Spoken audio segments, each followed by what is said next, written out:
Bisa di Alkitab. Ya, 1 Petrus pasal pertama ayat 13. Kita baca bersama-sama ayat ini, Bapak Saudara dikasih oleh Tuhan.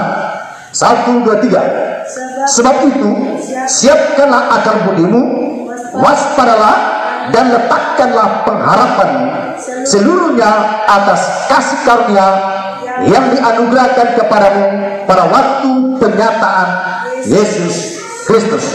Sekali lagi saya bacakan bagi kita saudara dikasih oleh Tuhan. Sebab itu siapkanlah akal budimu, waspadalah dan letakkan pengharapanmu seluruhnya atas kasih karunia yang dianugerahkan kepadamu pada waktu penyataan Yesus Kristus. Haleluya. Nah, saudara dikasih oleh Tuhan Yesus Kristus, firman Tuhan pada pagi hari ini kita berkata, saya mengangkat tema Live in God's Grace. Hidup dalam anugerah Tuhan. Amin. Hidup dalam anugerah Tuhan. Sekali pertama, live in God's grace. Hidup dalam anugerah Tuhan. Nah, saudara dikasih oleh Tuhan Yesus Kristus, Yesus sendiri sebagai pribadi Allah, ia datang ke dalam dunia, ia rela untuk apa? Mati di kayu salib. Kenapa saudara? Karena hanya satu keinginan Tuhan, ialah memberikan anugerah hidup kekal buat saudara dan saya. Dan tidak hanya saudara dikasih oleh Tuhan, dan Tuhan sendiri menghendaki supaya saudara dan saya, supaya kita hidup di dalam anugerahnya. Amin. Supaya kita bisa hidup di dalam anugerahnya. Nah, saudara dikasih oleh Tuhan, betapa sayangnya banyak orang, mereka mengaku Yesus sebagai Tuhan, mereka mempercayai bahwa Yesus adalah Allah yang menyelamatkan, tetapi mereka tidak hidup dalam anugerah itu sendiri. Mereka tidak hidup dalam anugerah itu sendiri, tetapi mereka hidup dengan maunya mereka sendiri. Mereka hidup dengan cara-cara mereka sendiri. Mereka hidup dengan prinsip-prinsip mereka sendiri. Tetapi saudara kasih Tuhan, sebagai pengikut Yesus, orang percaya, Tuhan menghendaki supaya saudara dan saya, kita hidup di dalam anugerahnya. Amin. Amin. Nah, saudara dikasih oleh Tuhan Yesus Kristus. Nah, kita perhatikan saudara dikasih oleh Tuhan, perhatikan bahwa sebenarnya kita harus menyadari bahwa hidup kita ini adalah semata-mata karena anugerah Tuhan. Amin. Perhatikan baik, bahwa kita hidup ini semata-mata hanya karena anugerah Tuhan. Kalau saudara bisa hidup pagi ini, itu karena anugerah Tuhan. Saudara bisa sehat pagi ini karena anugerah Tuhan. Kalau kita bisa diberikan umur panjang, itu karena anugerah Tuhan. Bahkan saudara bisa mendapatkan pekerjaan, lalu saudara bisa bekerja, itu semata-mata karena anugerah Tuhan sudah dikasih oleh Tuhan. Dan kalau Tuhan sudah mencabut anugerahnya, kita berbuat apa? Kalau kita melihat kisah bangsa Israel, Tuhan menginginkan supaya bangsa Israel mereka hidup dalam anugerahnya Tuhan. Tetapi ketika mereka mulai memberontak terhadap Tuhan, ketika mereka mulai hidup dengan cara-cara mereka sendiri, ketika mereka mulai menjalani hidup mereka dengan prinsip-prinsip mereka sendiri, maka Tuhan mencabut anugerahnya. Mereka hidup dalam kesusahan, mereka hidup dalam penderitaan, mereka hidup dalam kesengsaraan, mereka hidup dalam kepahitan. Kenapa saudara? Karena Tuhan tidak mengizinkan mereka hidup anugerah Tuhan. Jadi kalau saudara saya hari itu, kalau kita bisa hidup, kita masih bisa makan, kita masih bisa beli baju, kita masih bisa bernafas, bahkan saudara masih bisa bekerja, itu karena anugerah Tuhan. Amin. Oleh saudara dikasih oleh Tuhan, marilah kita hidup di dalam anugerah Tuhan. Bukan dengan cara kita, bukan dengan prinsip-prinsip kita, tapi dengan prinsip-prinsipnya Tuhan, dengan sistemnya Tuhan, yaitu sistem kerajaan Allah. Kerajaan Allah bukan berbicara tentang area geografis, letak suatu daerah, tetapi kerajaan Allah berbicara tentang sistem, yaitu di mana Tuhan yang memerintah, sistemnya Tuhan yang mengontrol, sistemnya Tuhan yang mengendalikan hidup kita. Amin. Saudara kasih kepada, jadi anugerah berarti pemberian Tuhan. Anugerah berarti kasih karunia Tuhan, pemberian Tuhan. Manusia sering lupa akan hal ini. Mereka merasa bahwa mereka bisa itu karena dari diri mereka sendiri. Mereka berpikir bahwa mereka bisa bekerja itu karena kemampuan keahlian mereka. Mereka berpikir bahwa mereka bisa sehat itu karena mereka sendiri yang menjaga kesehatan mereka. Saudara, orang boleh menjaga kesehatan, tapi jika kalau Tuhan tidak hendaki, orang bisa jatuh sakit. Amin. Mari kita hidup dengan anugerah Tuhan. Banyak orang berpikir bahwa kalau mereka bisa umur panjang hari ini itu karena kemampuan mereka menjaga pola makan mereka, menjaga kesehatan mereka, sehingga membuat mereka bisa diberikan umur panjang. Tetapi saya beritahu bahwa itu semua karena kasih karunia Tuhan. Haleluya. Semua karena kasih karunia Tuhan.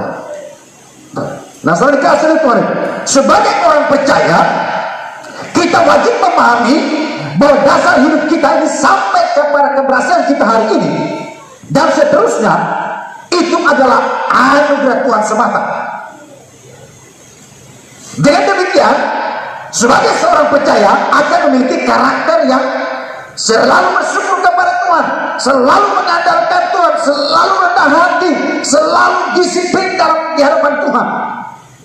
Nah, saudara, sebagai pengikut Yesus harus memiliki karakter-karakter seperti ini. Karakter yang selalu bersyukur, karakter yang selalu merendahkan di hadapan Tuhan, karakter yang selalu berterima kasih, karakter yang selalu bersuka cita. Amin. Haleluya. Nah, setelah dikasih oleh Tuhan itu, dari kebenaran firman Tuhan yang kita baca pada pagi ini di dalam 1 Petrus pasal pertama ayat yang ketiga, setelah dikasih oleh Tuhan, dari firman ini baik seruan agar setiap orang percaya, yaitu saudara dan saya, semua kita meletakkan dasar pengharapan kita pada anugerah Tuhan. Jadi meletakkan dasar pengharapan kita pada anugerah Tuhan, bukan pada pekerjaan kita, bukan pada keluarga kita, bukan kepada usaha kita, bukan pada bisnis kita, bukan pada ekonomi kita, tapi letakkan dasar pengharapan semata-mata hanya kepada anugerah Allah itu sendiri, anugerah Tuhan sendiri.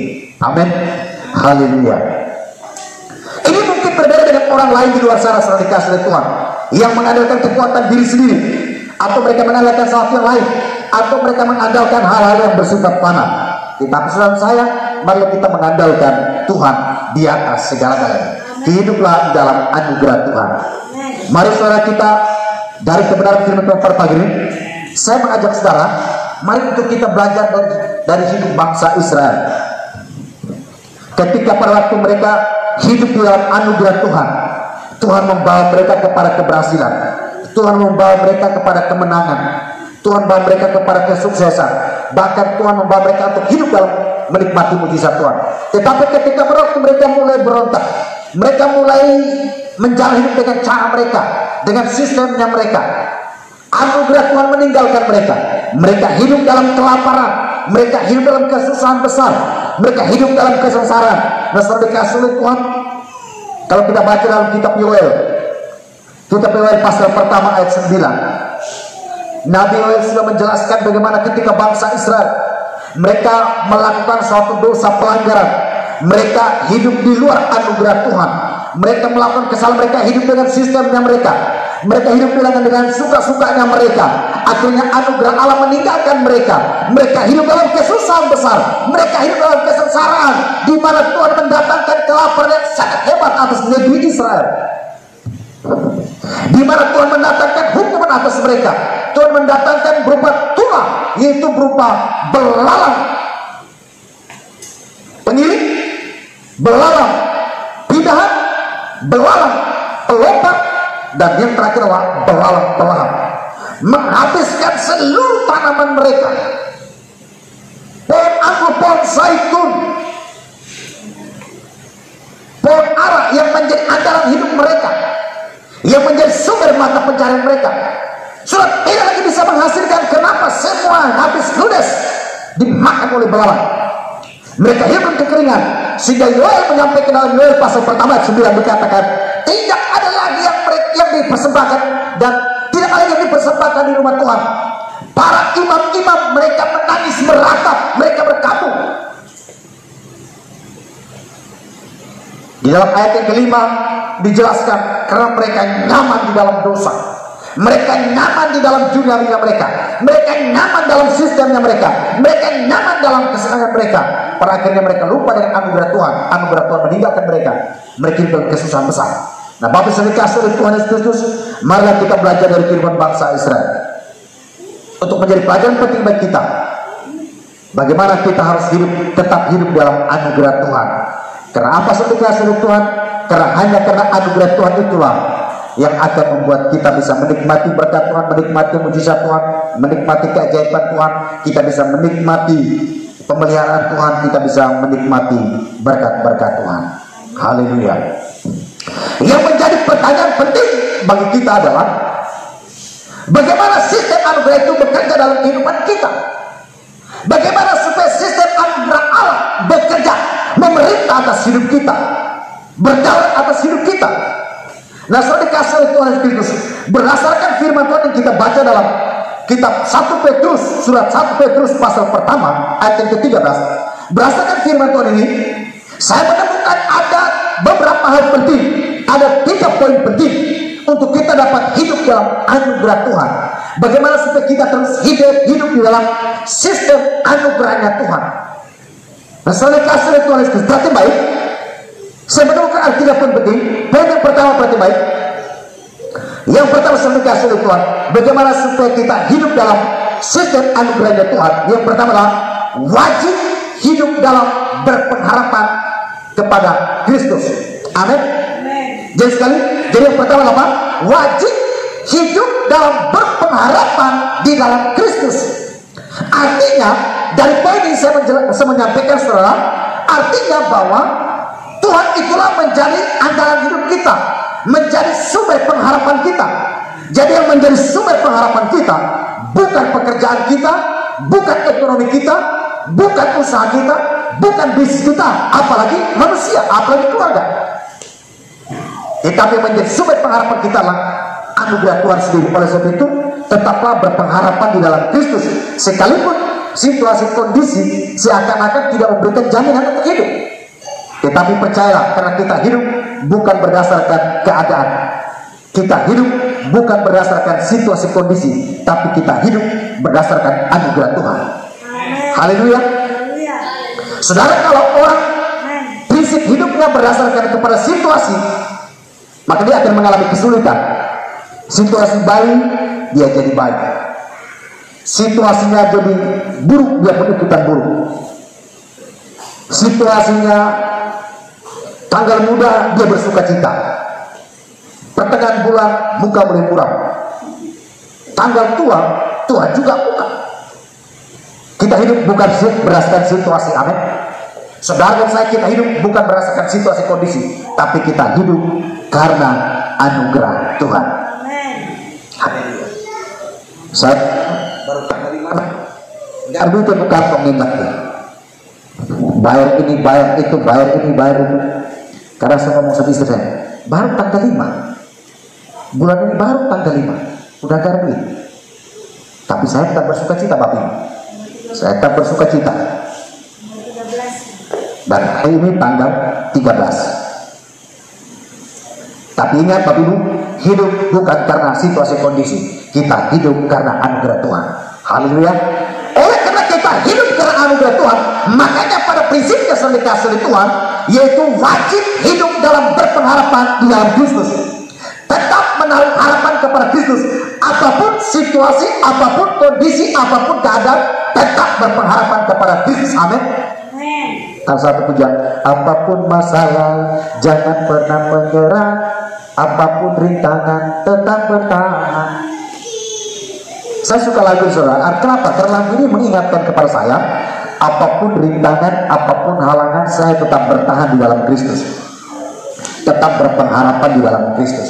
Karena pengharapan, karena kehidupan kita bukan pada situasi kondisi, tapi kepada anugerah Tuhan sendiri. Haleluya. Saudara, kalau orang hidupnya berdasarkan kepada situasi kondisi, maka kita bisa lihat hidupnya sekarang.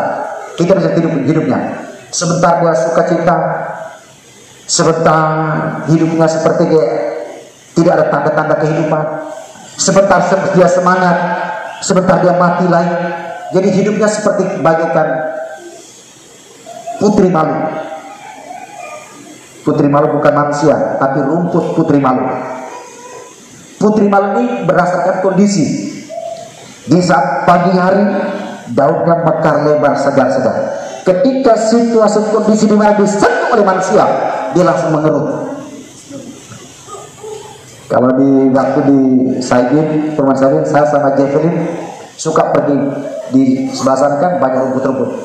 Kami juga suka pergi cari putri malu. Mulai kita sentuh, kita sentuh langsung begini. Hidup kita bukan pada situasi kondisi aneh. Kita hidup berdasarkan anugerah Tuhan. Apapun situasi kondisi, kita harus tetap bermekar. Iman kita yang bermekar. Amin. Pengharapan kita yang terus bermekar. Haleluya. Nah, terus dikasih oleh Tuhan. Jelas sekali bahwa jika kita mau menikmati anugerah Allah, maka kita wajib menggantungkan pengharapan kita pada anugerah Allah itu sendiri, bukan pada apa yang bisa kita lakukan dalam kehidupan kita, bukan pada apa yang kita andalkan yang dalam dunia ini, bukan pada sesuatu yang bukan dari Tuhan, tetapi merasa dikasih bahwa kita harus mengandalkan benar-benar pada anugerah Tuhan, menggantungkan pengharapan kita semata-mata pada anugerah Allah itu sendiri. Amin. Itu jelas dalam ayat 13. Hiduplah dengan anugerah Allah. Paulus juga menjelaskan. Paulus berapa kali dalam suratkan, Paulus katakan tetaplah berpengharapan di dalam Kristus.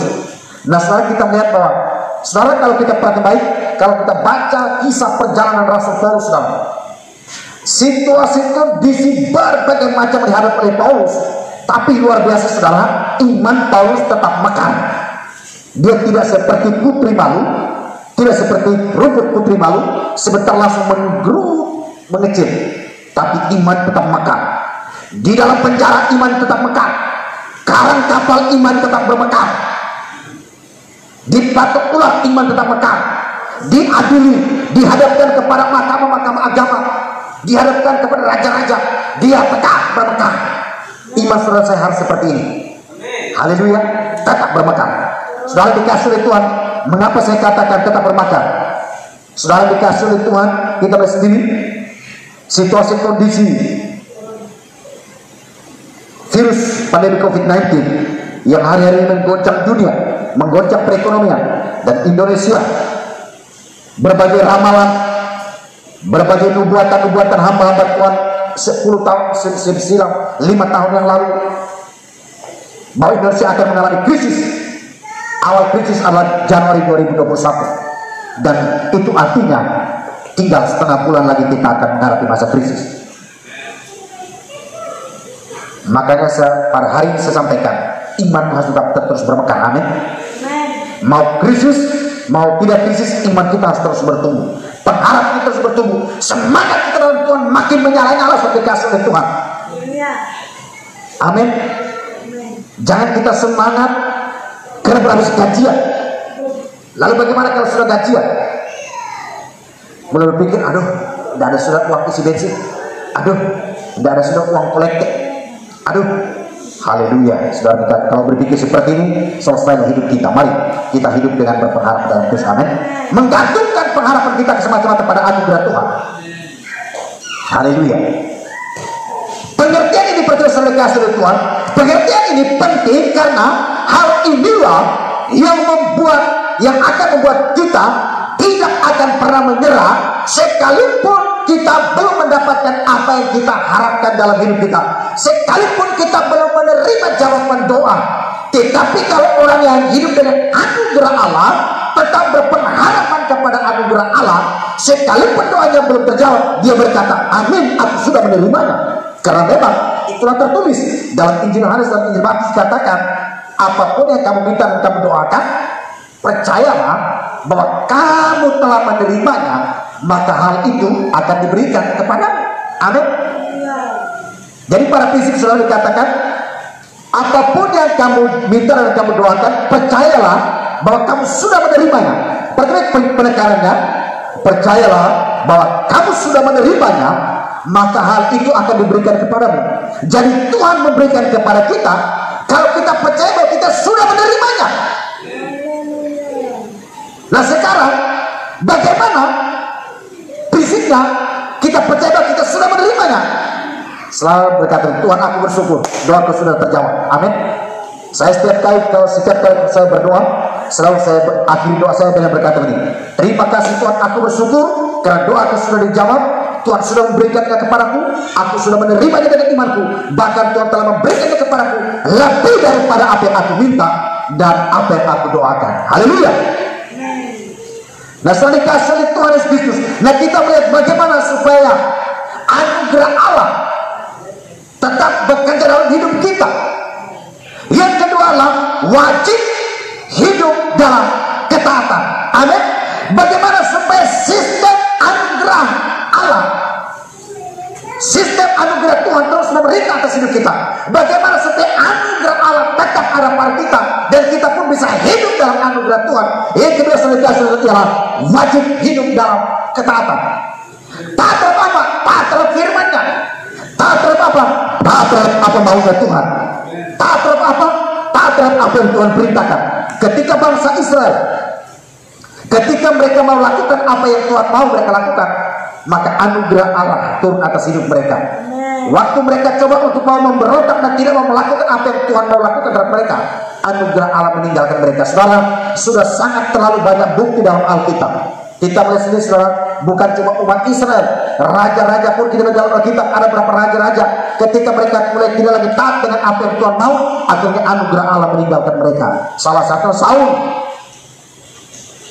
Tuhan katakan waktu mereka pergi berperang, Tuhan katakan bunuh semua, tumpah semua, bantai semua, laki-laki, perempuan, anak-anak hingga orang tua, seluruh kambing, domba, lembu, sapi, ternak mereka bantai. Saul bantai manusianya, lembu, sapi, kambing, domba yang sakit-sakit, yang sudah berkelamin, yang sudah beranak, Saul bantai. Tapi yang kambing-kambing, domba yang masih sehat-sehat, yang masih gemuk, masih muda-muda, Saul bawa pulang. Dia tidak tahan. Padahal perintah Tuhan apa? Bantai semua, dibawa pulang. Anugerah Allah meninggalkan dia. Anugerah Allah meninggalkan Saul. Simpson, anugerah Allah turun atas hidupnya. Dia hidup dengan kekuatan Tuhan, bukan dengan kekuatan dia. Bukan karena dia rajin fitness, tapi dia kuat karena anugerah Allah dalam hidupnya, sehingga dia mampu menyerang orang-orang Filistin. Tapi ketika dia mulai melanggar apa yang menjadi kemauan Tuhan, anugerah Allah meninggalkan dia. Kekuatan hilang lenyap dari dalam dirinya. Ingat Bapak Ibu, hari ini Bapak Ibu kuat karena anugerah Allah. Hari ini Bapak Ibu sehat karena anugerah Tuhan.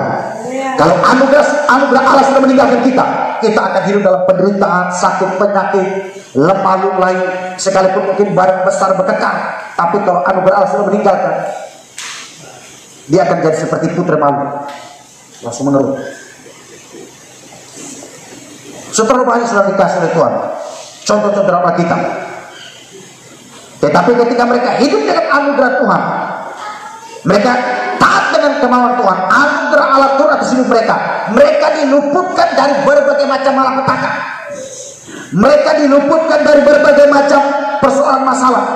Sudah dikasih oleh Tuhan, ada satu tokoh yang menjadi panutan buat kita, yang kita kagumi. Ada satu tokoh yang bagaimana Tuhan sendiri memuji dia. Tuhan berkata sangat lembut hatinya Musa. Tapi endingnya Tuhan berkata, Musa, engkau tidak boleh masuk ke tanah perjanjian karena engkau melanggar kekudusanmu. Musa melanggar kekudusan Tuhan. Akhirnya anugerah Allah tidak mengizinkan dia untuk masuk ke tanah perjanjian. Padahal Tuhan berkata, Musa adalah hamba yang lembut hatinya. Saudara, marilah kita mempertahankan anugerah Allah dalam hidup kita. Bagaimana caranya?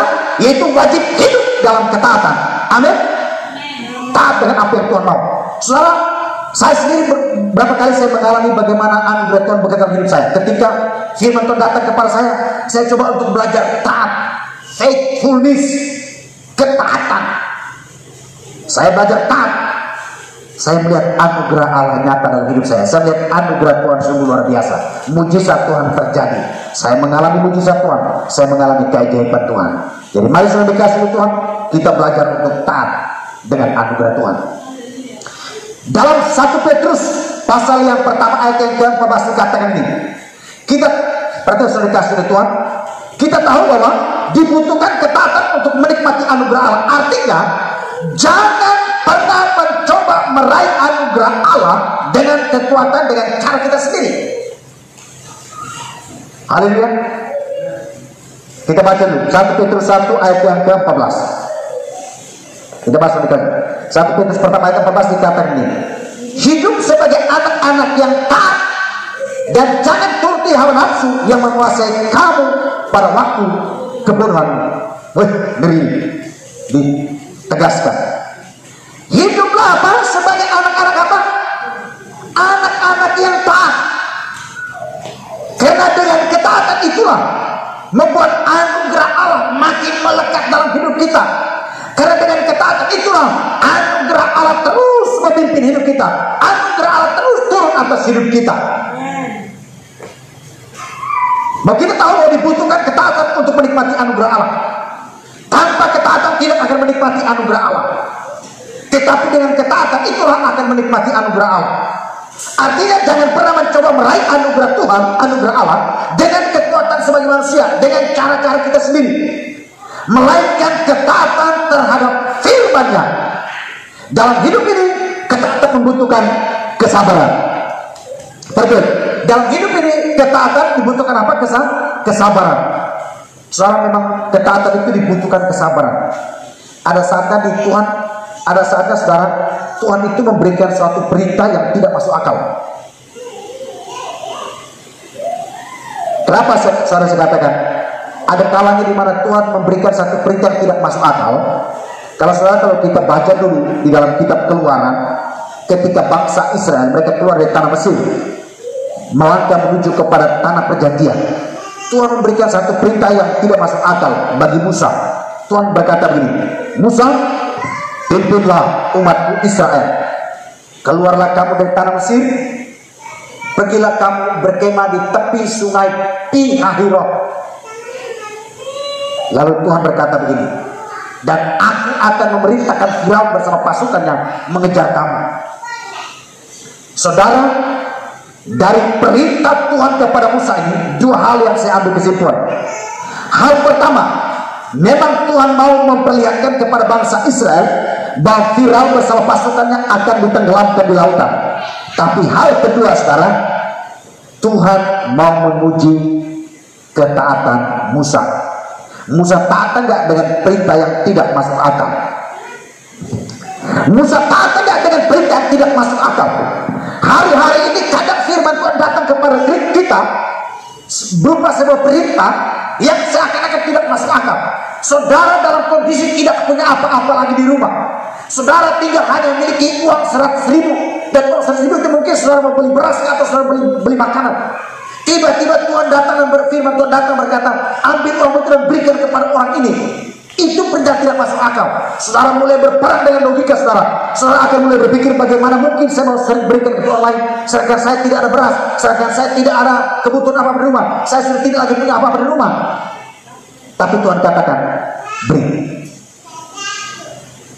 Saudara, janda Sarfat yang hidup hanya dengan anak gadisnya dan tidak punya apa-apa lagi di rumah kecuali segenggam tepung dalam tempayan dan semua buli-buli berisi minyak. Dikatakan kecuali segenggam tepung. Saudara tahu kata segenggam? Segenggam itu bukan berarti sekilo. Segenggam bukan berarti sebungkus. Kata segenggam artinya tinggal sedikit saja. Itu kalau diolah jadi kue, mungkin itu kalau Anda kata kalau Ibu Uli mau olah jadi donat, mungkin hanya bisa 2 atau 3 biji donat. Karena sedikit. Dikatakan hanya segenggam tepung dalam tempayan. Bahkan janda ini berkata begini, aku akan mengolahnya menjadi kue bagi anakku dan bagiku. Setelah kami makan, kami akan isden. Setelah kami makan, kami akan mati. Seakan-akan memakan ini jadi racun. Tetapi bukan termakan jadi racun, karena memang tidak punya apa-apa lagi di Tapi tiba-tiba suara Tuhan datang kepada janda ini melalui Nabi Elia. Nabi Elia, dia berkata begini, ibu, buatlah kue yang seperti yang ibu katakan, tapi buatlah terlebih dahulu bagiku. Saudara, firman Tuhan datang kepada janda Sarfat melalui Nabi Elia. Nabi Elia tidak masuk akal. Janda itu berkata, tidak apa-apa lagi, tidak segenggam tepung, dan setelah kami makan kami akan mati, karena tidak ada lagi kehidupan bagi kami, tidak ada lagi persediaan apa-apa di rumah. Elia berkata, buatlah seperti yang kamu katakan, tapi buatlah terlebih dahulu bagiku, kata Elia. Saudara, janda Sarfat ini dia coba belajar untuk taat dengan suara Tuhan. Dia belajar untuk taat dengan firman Tuhan yang disampaikan oleh Nabi Elia. Dia buatlah sepotong kue bundar bagi Elia terlebih dahulu. Waktu dia buat itu bagi Elia, Elia mengambilnya, Elia mengucap syukur, lalu Elia makannya, lalu janda itu buat lagi untuk dia dan anaknya. Tapi ternyata segenggam tepung dalam tempayan tidak akan pernah habis. Alkitab mencatat, dan janda itu hidup beberapa waktu lamanya sampai Tuhan menurunkan hujan ke atas muka bumi. Dan masa itu 40 tahun hujan tidak turun, dan janda itu hanya hidup dengan segenggam tepung. Kenapa? Taat dengan firman Tuhan yang tidak masuk akal. Haleluya, amin. Mari Bapak Ibu, kita belajar taat dengan sesuatu yang tidak masuk akal, karena itulah anugerah Allah akan dinyatakan hidup kita. Amin. Janda Sarfat ini mengalami anugerah Allah karena ketaatannya terhadap firman yang tidak masuk akal bagi manusia. Tapi ketika dia taat, anugerah Allah turun atas hidupnya, dia masih bisa hidup beberapa waktu lamanya bersama anaknya hanya dengan segenggam tepung dalam tempayan. Haleluya. Beri kemuliaan buat Tuhan kita, Bapak sedekah oleh Tuhan. Haleluya. Mari kita belajar untuk taat dengan anugerah Tuhan, melainkan ketaatan terhadap firman-Nya. Dalam hal inilah ketaatan dibutuhkan sebuah kesabaran. Tuhan ada saatnya di mana Tuhan itu menguji ketaatan kita, Tuhan juga menguji kesabaran kita. Haleluya. Jadi saudara dikasih oleh Tuhan, kalau ada orang yang suka bawel atau suka nyakitin saudara, Tuhan berkata ampuni dia. Saudara sudah mengampuni dia, tapi masih dia ulang lagi. Tuhan uji kesabaran saudara. Amin. Haleluya. Waktu kita taat, kita akan menikmati anugerah Tuhan dalam hidup kita. Kita akan menikmati anugerah Allah dalam hidup kita. Perhatikan sampai kasih Tuhan. Karena dengan cara inilah akan membawa pengertian bahwa ketaatan adalah menjalani prosedur dari Allah yang membutuhkan kesabaran. Jadi ingat, bukan cara kita. Kita tidak boleh merasa bisa sendiri tanpa Tuhan. Sekali lagi, tidak boleh merasa bisa tanpa Tuhan. Tapi harus selalu berkata, kita tidak bisa tanpa Tuhan, tapi kita bisa karena Tuhan. Kita bisa karena anugerah Allah. Kita mampu karena anugerah Allah. Saudara bisa diterima bekerja di sebuah perusahaan, di sebuah kantor, itu karena anugerah Allah. Saudara masih bisa bekerja hari ini, masih bisa menjalankan usaha bisnis hari ini, masih bisa hidup hari ini, masih bisa bernafas hari ini, masih diberikan kesehatan hari ini karena anugerah Allah. Haleluya. Itu semata-mata karena anugerah Allah buat hidup kita. Oleh sebab itu dikasih Tuhan, mari hiduplah dengan anugerah Tuhan dalam kehidupan kita. Haleluya. Yang terakhir sudah dikasih Tuhan. Yang terakhir, bagaimana supaya kita terus hidup dalam anugerah Allah dan anugerah Allah terus memerintah atas hidup kita? Yang terakhir adalah wajib memiliki sikap hidup yang baik dan benar di hadapan Tuhan. Amin. Wajib memiliki sikap hidup yang baik dan benar di hadapan Tuhan. Kita melihat dalam ayat yang ke-15, 1 Petrus pasal pertama ayat yang ke-15 dikatakan begini, tetapi hendaklah kamu menjadi kudus di dalam seluruh hidupmu, sama seperti Dia yang kudus yang telah memanggil kamu. Sebab ada tertulis, kuduslah kamu sebab aku kudus. Sekali lagi, 1 Petrus pasal pertama ayat 15 dan 16. Tetapi hendaklah kamu menjadi kudus di dalam seluruh hidupmu, sama seperti Dia yang kudus, yang telah memanggil kamu. Sebab Allah tertulis, kuduslah kamu, sebab Aku kudus. Jadi pada prinsipnya, bagaimana supaya anugerah Allah terus memerintah atas hidup kita, bagaimana supaya anugerah Tuhan terus memerintah atas hidup kita, yaitu memiliki sikap hidup yang baik dan benar di hadapan Tuhan. Dalam ayat yang ke-15 ini, berarti baik saudara dikasih oleh Tuhan, bahwa orang percaya wajib memiliki sikap hidup yang baik, yaitu kekudusan dalam segala hal. Amin. Kekudusan dalam segala hal. Saudara, saya perlu jelaskan sedikit supaya kita bisa mengerti apa maksud kekudusan dalam segala hal. Artinya ini Bapak Saudara, kita juga harus kudus dalam memperoleh hasil usaha. Kadang ada orang berkata begini, saya sebagai hidup kudus, tapi tidak kudus dalam memperoleh hasil usaha. Karena dengan cara curang, dengan cara tidak jujur. Makanya saya tegaskan, kudus dalam segala hal.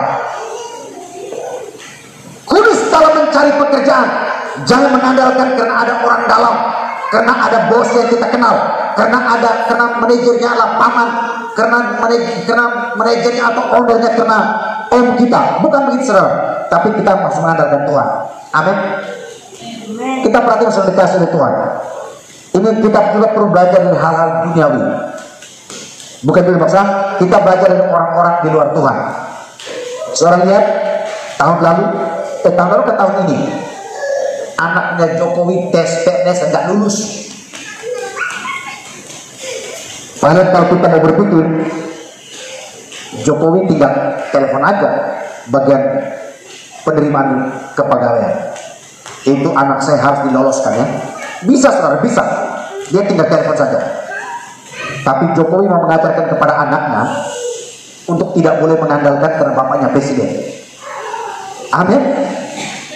Nah ini saja saudara, ini saja menjadi contoh buat kita. Jokowi punya otoritas, Jokowi punya power. Dia tinggal telepon kepala BKD, loloskan anak saya. Tapi Jokowi tidak mau.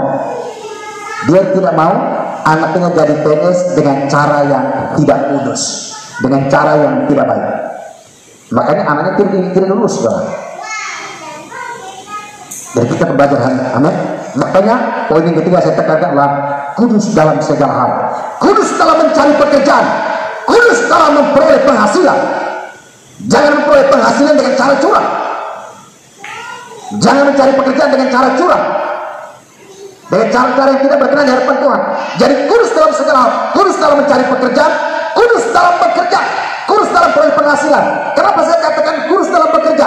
Ada orang tidak kudus dalam bekerja. Mereka bekerja di saat diawasi, di saat mereka tidak diawasi, mereka tidak bekerja. Mereka bekerja di saat diawasi, di saat tidak diawasi mereka tidak bekerja. Tidak kudus dalam segala hal. Sedangkan Alkitab menekankan saudara, kita harus kudus dalam segala hal. Amin. Sebab Allah adalah kudus, maka kita harus kudus dalam segala hal. Bukan hanya kudus dalam perkataan, kudus dalam perbuatan kita, tapi kudus dalam mencari pekerjaan, kudus dalam memperoleh penghasilan, kudus dalam bekerja, diawasi ataupun tidak diawasi, tetaplah bekerja dengan jujur. Amin. Ini contoh saudara, contoh kudus dalam segala hal. Haleluya. Dari hal kecil saja kita tidak setia, bagaimana Tuhan mau percayakan hal besar? Dari hal kecil saja kita tidak setia, bagaimana mau hidup dengan anugerah Allah? Belajarlah setia dari hal kecil, maka saudara akan menerima anugerah Allah. Saudara, saya bersaksi saudara, saya sampai hari ini bisa berbicara depan saudara. Saya belajar dari hal kecil. Ketika pertama kali saya bertobat, saudara, setelah saya bertobat, saya berpikir bahwa apa yang saya mau lakukan buat Tuhan. Saya nggak bisa nyanyi, saya nggak bisa main alat musik. Apa yang saya lakukan? Bagian saya adalah pikul alat musik. Karena dulu di Tarakan seperti kayak kita di sini, ibadahnya masih di tempat yang disewa. Jadi setiap minggu bongkar pasang alat musik. Dan saya bagian bongkar pasang alat musik. Sudah itu saya datang atur susun kursi, sapu-sapu. Nanti orang sudah pulang gereja, saya atur kembali kursi. Karena itu gedung on di Tarakan. Orang pulang ibadah saya atur kembali kursi, susun kembali. Lalu saya antar jemput jemaat yang tidak punya kendaraan. Saya antar jemput anak-anak sekolah minggu, antar jemput ibu-ibu pergi konser. Saya belajar setia dengan hal kecil, dan saya lihat anugerah Allah terus turun atas hidup saya. Saya melihat bagaimana pemeliharaan Tuhan atas hidup saya. Saya tidak punya penghasilan, saya tidak punya gaji, karena saya bukan pendeta waktu itu, dan saya bukan full timer di gereja, jadi dapat persembahan dari gereja. Tidak, saudara. Tapi saya lakukan dengan setia. Anugerah Allah turun atas hidup saya. Saya mendapatkan berkat yang luar biasa di luar dugaan pikiran saya dari orang-orang yang kadang Tuhan kasih lihat, Tuhan pertemukan saya, orang kasih saya. Saya hidup dengan anugerah Tuhan. Bahkan berapa kali pergi doa, pergi ibadah, jalan kaki, tidak punya kendaraan. Lalu saya pergi doa malam, pergi atur, pergi sapu gereja, pergi susun kursi di gereja, jalan kaki, tidak punya kendaraan. Dan jaraknya begitu jauh. Seperti dari sini ke Teluk Bayu, jalan kaki Bapak. Tiba-tiba saya jalan kaki, tiba-tiba saya lihat itu uang itu seperti ke orang baru berambil dari bank, bergumpal-gumpal di tengah jalan. Dan itu siapa punya, saudara? Kita nggak tahu siapa, karena di tengah jalan. Kalau di ATM ya mungkin saya kembalikan ke satpam, ke security-nya. Tapi ini di tengah jalan, mau kembalikan ke siapa? Saya tahu ini berkat Tuhan buat saya. Suatu ketika lagi saya pulang gereja siang-siang, karena saya pulang terakhir, karena saya susun kursi sapu-sapu. Lalu pas saya pulang, saya jalan-jalan. Di antara jarak antar saya dengan dua laki-laki di depan, itu jarak antar saya dan mereka sekitar 5 meter. Lalu di depan dua laki-laki itu, di depannya mereka itu jarak sekitar 3 atau 5 meter. Saya lihat ada uang itu bergumpal. Saya sempat berpikir kalau dua laki-laki itu lihat duluan, biar mereka yang ambil. Tapi kalau mereka nggak lihat, berarti itu bagian saya. Itu di jalan, saudara. Dan tiba-tiba saya lihat di depan mereka, dan mereka jalan terus lewatin itu duit. Pas saya datang, saya pungut duit. Tapi tiba-tiba saya coba tanya lagi kepada mereka dua. Sebenarnya ini uang kalian yang kayak ini. Saya tanya, biasanya kebiasaan manusia buruk, biasanya bukan dia punya pun dia akan ngaku, oh iya itu uang saya. Tapi waktu saya tanya, mereka ketakutan Bapak Ibu. Dan oh enggak, ini bukan uang kami. Sudah coba periksa dulu kantong kalian. Oh enggak. Loh, saya tanya, kok mereka ketakutan? Lalu mereka jalan terus. Berarti memang ini Tuhan sudah siapkan buat saya. Saya mengalami anugerah Tuhan luar biasa. Kenapa, saudara? Karena kita belajar untuk taat, setia, dan kekudusan dalam segala hal. Amin. Kudus dalam melayani Tuhan. Kenapa saya katakan kudus dalam melayani Tuhan? Kadang ada orang melayani karena terpaksa, melakukan sesuatu karena terpaksa. Tapi kalau kita melakukan sesuatu, kita melayani karena kita cinta Tuhan, anugerah Allah turun atas hidup kita, dan kita akan mengalami mujizat Tuhan. Amin. Haleluya. Kita melayani Tuhan bukan karena upah.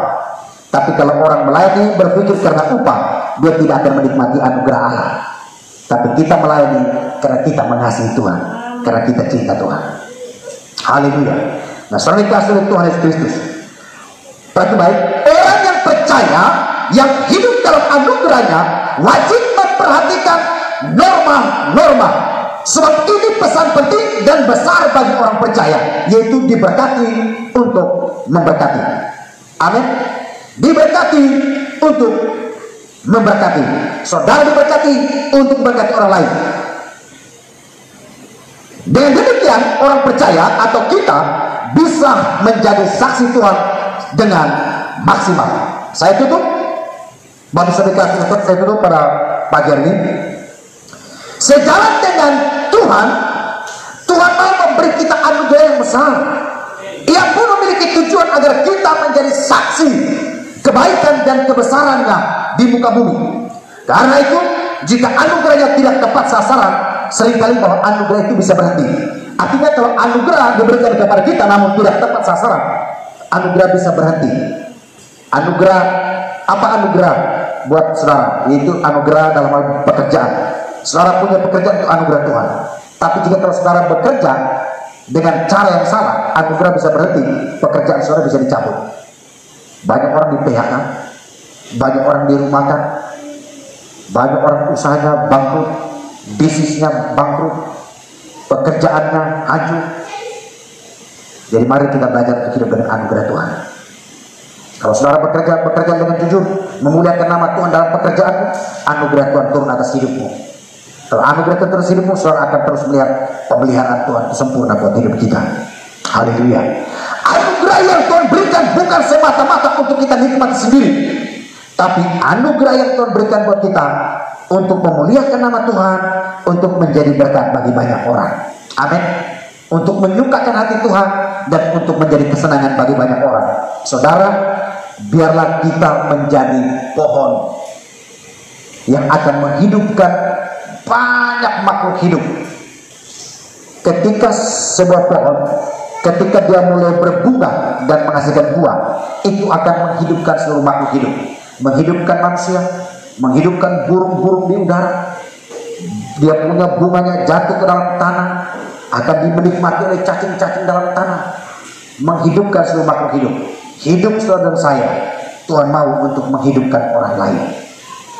Amin. Marilah kita hidup dengan anugerah Tuhan. Selamat menikmati hidup dalam anugerah Tuhan yang besar. Tuhan Yesus memberkati.